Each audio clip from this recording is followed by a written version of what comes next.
Good day, garden lover. Today I want to show you a beautiful plant that's known as the kale plant. Now, we actually grew this outside under the sun, so I harvested to bring in to show you.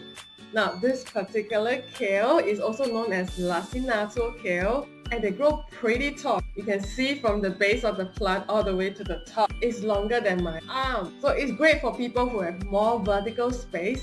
And I want you to look at the leaf. The leaf has a very nice texture feel. The other alternative name for this particular kale is also known as dinosaur kale. I guess people give this name because of the texture of the leaves. It looks very ancient.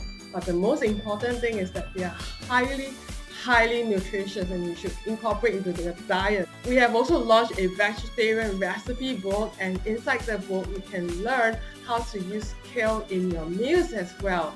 This will give you the highest pack of nutrition into your diet.